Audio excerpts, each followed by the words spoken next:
Hello guys, என்கிட்ட கமெண்ட்ஸில் வந்து நிறைய பேர் கேட்குறது என்னென்னு பார்த்தீங்கன்னா, ஐஎல்ஸ் இல்லாமல் கனடா வர முடியுமா ப்ரோ அப்படின்னு சொல்லி நிறைய பேர் கேட்குறாங்க. நான் எனக்கு தெரிஞ்ச விஷயத்த ஷேர் பண்ணுறேன்.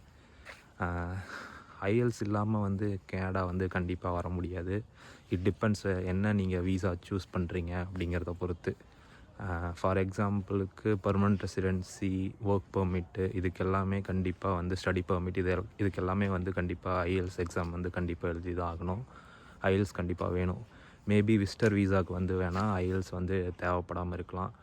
மற்றதுக்கெலாம் வந்து கண்டிப்பாக ஐஎல்ஸு தேவைப்படும். நான் சொல்கிறது வந்து கரெக்டாகவும் இருக்கலாம், தப்பாகவும் இருக்கலாம். நீங்கள் வந்து ஒரு இடத்துக்கு இன்னொரு 4 ரிசோர்ஸஸை வந்து ரெஃபர் பண்ணி பாருங்கள்.